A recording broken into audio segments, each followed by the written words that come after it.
Halo teman-teman, apa kabar? Bertemu lagi dengan saya, Miss Ani dari fokusielts.com dan teman saya. Hai, ketemu lagi dengan saya, Miss Eni. Sama kami dari fokusielts.com.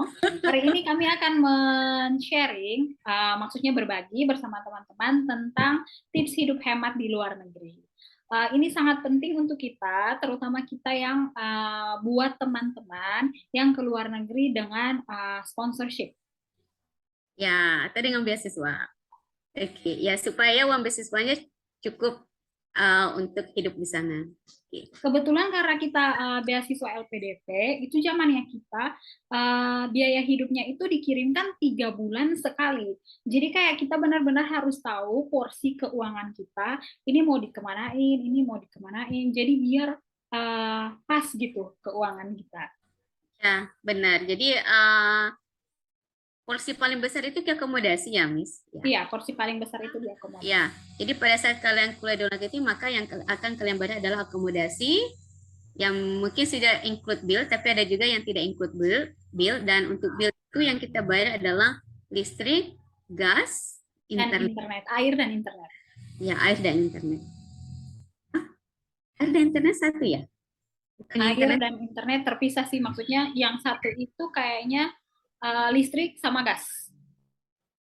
Oh ya, listrik dan gas, air dan internet. Jadi ada tiga ya yang akan kalian bayarkan. Dan selebihnya adalah uang. Oke, dan untuk kebutuhan kalian selama di sana. Nah, gimana caranya supaya kita bisa hemat, Miss? Tips pertama, mungkin Miss Ane bisa Tips share. pertama untuk kita biar bisa hemat adalah memasak. Nah, benar. Jadi teman-teman, biaya bahan makanan di luar negeri itu eh, termasuk murah ya. Oke, Iya, iya, tergolong murah. asalkan tidak Terutama kalau kita dikonversi ke belanjanya rupiah. kayak terutama kalau kita belanjanya kayak jam 5 sore ke atas karena mereka udah mau tutup. Jadi ada beberapa hal tuh yang di sale. Ya, tapi kalau belanja jangan convert ke rupiah ya, karena pasti mikir, wow mahal banget. Iya. Apalagi kalau kayak mau belanja tapi otak langsung otomatis convert segala sesuatu tuh ke rupiah. Jadi kayak pas ngelihat ini ayam sekilo 4 dolar. Tapi pas tiba-tiba otomatis mengkonversi ke rupiah, kok 40.000 ya sekilo? Kan di Indonesia nggak, paling 20-an deh sekilo itu. Ya, jadi kalau dalam kurs dolar, biaya bahan makanan seperti sayur, buah, dan daging, oke, daging ayam, itu termasuk murah. Oke, yang mahal ikan. Iya, yang mahal kayak seafood ya, Mbak. Kayak Ya, seafood. produk-produk. Ini untuk Australia di Clayton, di Iya, Melbourne. teman-teman, jadi ini adalah tips hidup hemat untuk mereka yang ingin berkuliah atau punya keinginan untuk kuliah di Australia. Ya, iya. Tips pertama dalam memasak, dengan memasak itu akan sangat banyak menghemat. Apalagi kalau donat itu semakin banyak kita beli, itu semakin murah. Misalnya kita beli wortel langsung 2 kilo, 2 kilo ya, ayah 2 kilo, itu katanya murah. Oke, Soalnya oke. kayak Kemudian sekali makan di Australia itu bisa sampai 15 dolar. Sedangkan 15 dolar sekali makan itu kalau kita memilih untuk memasak, itu kita udah dapat 3 sampai 4 kilo ayam. Terus udah dapat sayuran sama beberapa buah-buahan kayak 15 dolar. ya benar ya. Misalnya kita beli pear itu cuma 1 dolar lebih untuk 1 kilo. Ya, apel itu 2 dolaran 1 kilo. Oke. Wortel 2 dolar ya, Miss, 2 dolar 2 kilo. Ya, Ya, jadi kalaupun ini makan di luar mungkin bisa sekali seminggu, ya not every day. Oke.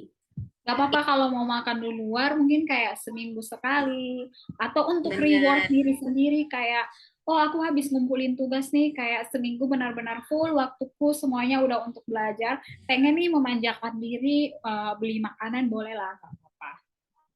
Ya, itu biasanya kami selesai submit tugas, biasanya kami ke Menghibur diri. dulu dengan jalan dan makan di luar. Oke, kemudian tips yang kedua adalah uh, membeli, misalnya kalian beli ke supermarket, ya yang paling tekan di sana itu adalah Coles. Oke, jadi kami download aplikasinya. Di aplikasi itu kita bisa lihat minggu ini barang apa yang diskon. Jadi kami biasanya membeli barang-barang itu pada saat diskon 50%. Ya, misalnya tisu 24 roll itu biasanya lebih 20-an dolar. Nah, pada saat diskon itu cuma lebih 10-an dolar. Oke. Atau misalnya deterjen. Oke. biasanya $7 kalau nggak diskon, tapi kalau pas diskon 50% itu cuma kena $3 lebih. Nah, biasanya pada saat diskon itu kamu beli langsung banyak, ya, sesuai dengan budget kami. Atau beras ya, Miss, Iya. itu sampai Jadi diskon 50%. Jadi kemudian langsung beli banyak. iya, Dan jadi itu salah satu cara kami untuk berhemat adalah dengan nyetok barang-barang yang akan kita butuhkan saat pada waktu diskon, diskon. Jadi ya. waktu kayak Dan diskon udah beli langsung untuk beberapa minggu ke depan. ya, dan di Kohl's itu setiap minggu itu selalu ada item yang diskon. Jadi kalaupun misalnya belum diskon 50, ditunggu aja. Pasti minggu depannya itu diskon lagi. Oke. Jadi nggak usah buru-buru membelinya. Atau misalnya kalau membeli makeup ya, Miss, tunggu sampai diskon. Iya, biasanya saya kayak gitu ya waktu itu, maksudnya kayak pengen nyobain makeup ini. Jadi kayak benar-benar dibeli waktu mau diskon. Jadi pas diskon kayak harganya jadi lebih murah. Oke. Dan kemudian di Australia ada namanya Boxing Day, itu setiap tanggal 26 Desember. Nah, di Boxing Day ini benar-benar diskon besar-besaran. Untuk biasanya untuk barang-barang branded yang paling kerasa diskonnya ya, misalnya diskonnya Iya. sampai 70%, 90%. Nah, jadi buat kalian yang pengen shopping, oke, pengen beli sepatu atau jaket yang kalau misalnya kita beli dengan harga normal itu mahal, tunggu aja sampai Boxing Day tanggal 26 Desember. Itu Ya, jadi selain diskonnya yang kerasa, antrinya juga kerasa ya. Kayak harus ngantri, bener-bener ngantri karena semua orang emang kayak belinya tuh pas Boxing Day. Jadi kayak full antrian tuh sampai panjang. benar sekali. Oke, intinya adalah tunggu rajin-rajin menanyakan hari-hari diskon di kalau ingin berbelanja. Oke. Dan kemudian atau bisa membeli second hand. Oke, kami biasanya beli di Salvos. Oke. Di sana Kalau biasanya nggak saver. bagus ya, Miss. Iya. Dan harganya itu kadang cuma $5, $7, ya. Dan it's very cheap dan masih sangat bagus. Karena di Australia itu kita nggak bisa sembarangan membuang pakaian. Jadi pakaian yang masih bagus, oke, dan kita nggak mau pakai lagi, itu biasanya didonasikan, mereka akan sortir, kemudian dijual dengan harga yang sangat murah. Yang lebih murah. Jadi mungkin kalau Benar. istilah anak-anak sekarang kayak thrifting ya. Ya, benar. Kalau masih di Indo kan udah lumayan mahal ya. Kalau beli di itu sangat murah sekali. Ya, dan kami biasanya untuk pakaian sehari-hari itu belinya di Salvos aja.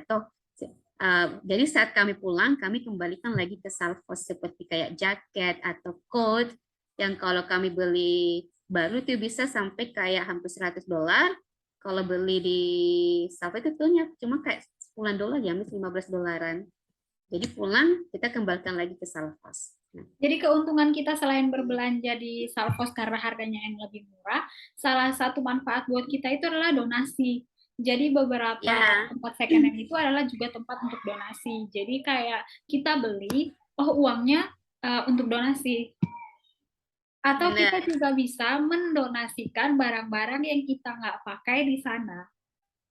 Ya, kemudian juga untuk kalian yang ingin membeli buku-buku, ya, misalnya ingin mengoleksi buku-buku cerita bahasa Inggris, ya, oke, saya sarankan beli yang second. Jadi seperti kami ya, itu banyak membeli buku-buku cerita bahasa Inggris itu di Salvos, karena bukunya masih bagus banget. Oke, harganya cuma kayak 50 sen satu, ya, ketimbang membeli buku baru. Oke, dan kemudian tips selanjutnya Miss Ani apa lagi? Tips yang berikutnya adalah manfaatkan student card kalian. Karena ada Ya, beberapa benar. event atau beberapa tempat pameran itu yang free untuk student. Atau kalau bukan free untuk student, harganya itu kayak lebih murah dibandingkan dengan pengunjung biasa. Jadi misalnya kayak kita waktu itu ke Skydeck ya, kalau nggak salah. Ya, Ya, Skydeck. kalau ke Skydeck itu kayak ada kalau kita pakai student card itu cuma bayar $10. Tapi kalau untuk turis yang biasa, itu biasanya mereka bayar hampir 40-an atau 50-an dolar. Ya, benar. Atau misalnya ke museum ya Miss Ani ya. Kalau Ya, student card itu gratis, tapi kalau untuk pengunjung biasa itu bayar tiket. Oke. Jadi ada beberapa tempat yang kalau kita kunjungi, kalau kita punya student card itu dapat potongan harga. Jadi kalau kemana-mana nanti always bring your student card karena itu sangat bermanfaat. Iya, benar-benar. Dan ada satu lagi, saya nggak tahu ya kalau di kampus yang lain, tapi di Monash itu kita dapat yang namanya MSA. Jadi kayak ditempel di student card kita. Jadi selain dapat diskon atau potongan harga student, kita juga dapat potongan harga kayak membernya MSA. Jadi kayak tempat makan misalnya McD, itu kan harusnya kayak untuk student kayak lebih murah $50 nih, lebih murah 50%. Terus karena ada MSC itu bisa jadi kayak 70% lebih murah dari yang seharusnya kita bayar. Benar sekali. Oke, dan kemudian kalau misalnya kalian pas traveling, kalau di Australia itu waktu itu kami kalau sehari itu maksimal berapa dolar, Miss? $8. $8. Jadi kalian mau berapa kali naik bis atau naik kereta itu nggak akan pernah lebih dicas lebih dari $8. Jadi kalau pada saat keluar ya gunakan hari itu untuk pergi ke mana saja karena mau berapa kali pun naik bis atau naik tram atau naik kereta api itu nggak akan pernah lebih dari $8 ya, tasnya. Jadi Iya, biasanya jadi kalau kami benar-benar memanfaatkan hari itu untuk pergi ke mana saja. ya, jadi biasanya itu Miss Eni dan saya waktu di sana, kalau emang kita cuma ke pasar, kan sekalinya naik bis $2. Terus kan kita di pasar biasanya kan lama ya, lebih dari 2 jam. Kalau lebih dari 2 jam itu $2-nya kita kena charge lagi, jadi pulangnya jadi $4. Biasanya itu kalau kita emang ngerasa, oh kita ke pasar nih bakalan lama, tapi kayak kita nggak mau ngeluarin uang lebih dari $4 ini, biasanya kami memilih berjalan kaki. Ya, di sana itu jalan kaki enak. Kenapa? Karena pertama udaranya sejuk ya, nggak sepanas dan selembab di Indonesia. Dan kemudian trotoarnya luas, oke, enak buat jalan dan buat jalan dan banyak pohon-pohon yang unik-unik ya. Apalagi kalau pada saat musim gugur atau musim semi, pohonnya berbunga semua, jadi jalan dikit bisa foto. Jadi enak banget buat jalan kaki. Oke, nggak terasa. Bahkan kami bisa kalau ke situ tuh jalan kemana-mana itu cuma jalan kaki. Oke. Oke, ada lagi, Miss? Untuk saya cukup sih tips hidup hematnya. Yang paling utama emang memasak. Ya, dan berbelanja pada saat diskon. Oke. Dan untuk mungkin untuk akomodasi ada saran, Miss. Gimana caranya supaya bisa hemat? Uh, Tips untuk hemat hidup di tempat di Australia atau di luar negeri lainnya dalam memilih akomodasi itu sesuaikan dengan budgetnya teman-teman. Soalnya kayak ada yang fully furnished tapi harganya itu lebih murah daripada yang unfurnished. Jadi kayak misalnya kamar Lebih mahal. iya, Ini lebih mahal yang fully furnished. tapi kadang tuh ada yang unfurnished tapi kayak lebih mahal gitu. Jadi sesuaikanlah dengan kemampuan atau keuangan kita. Ya, intinya adalah kalau teman-teman berencana untuk misalnya mengambil rumah, rental rumah, karena di sana itu kalau rental rumah itu berhubungan dengan agennya, itu tanda tangan kontrak. Oke, diskusikan dulu, konsultasikan dulu dengan orang yang sudah mengontrak menyewa rumah sebelumnya. Apa saja harus dipersiapkan, apa saja yang sebaiknya kalian hindari. Kenapa? Karena berkaitan dengan dana kalian. Oke, jadi perhatikan peraturan-peraturan yang harus kalian lakukan pada saat kalian ingin rental rumah, biayanya, oke, apa yang tidak boleh dilakukan, oke. Misalnya rumah ini, misalnya, karena kalau ngontrak rental rumah di sana itu, saat kita meninggalkan rumah itu benar-benar dikosongkan dan sesuai kondisinya dengan saat kita masuk. Jadi kayak misalnya rusak dikit aja, nanti kita ganti dan itu biayanya nggak sedikit. Oke. Jadi konsultasikan dulu dengan orang-orang sebelumnya yang sudah pernah menyewa rumah di sana. Oh, mungkin ada satu lagi kayak tips yang berkaitan dengan keuangan, yang ada kaitannya juga sama akomodasi. Adalah pastikan mematikan barang-barang yang kita itu nggak pakai. Jadi kayak misalnya air berlebihan ya pakailah sesuai dengan yang kita bisa. Soalnya itu juga mempengaruhi pengeluaran. Ya, ya dan yang hal itu gas ya, Miss. Misalnya pada Iya, winter kami pernah pada saat pertama kali dan itu kami nggak tahu kalau gas semahal itu. Jadi selalu pakai heater dan ya pada saat tagihan gas datang itu melonjak ratusan dolar. iya. Jadi kayak kalau kita nggak pakai, sebaiknya kita matikan atau kita cari. Ya, kalau misalnya dingin itu bisa diakali dengan membeli apa? eh, electrical blanket ya. Iya. Ya, electrical blanket atau membeli kiln ya. Oke, karena gas itu sangat mahal. Atau biasanya menyalakan heater tapi cuma kayak 10 atau 15 menit cuma untuk menghangatkan ruangan. Setelah itu kami matikan. Oke teman-teman, jadi demikianlah tips hidup hemat dari saya dan Miss Eni. Mungkin di video kita yang lainnya kita akan spill harga-harga atau spill biaya hidup yang ada di Australia, khususnya di Clayton, karena kebetulan Miss Eni dan saya kita tinggalnya di Clayton. Oke, ya semoga bermanfaat buat kalian. Jadi pada saat kalian di sini kalian sudah bisa prepare atau sudah bisa planning, oke alokasi dana kalian. Oke, kita jangan lupa yang paling besar itu adalah akomodasi. Oke teman-teman, terima kasih banyak. Sampai ketemu di video kami selanjutnya. See you.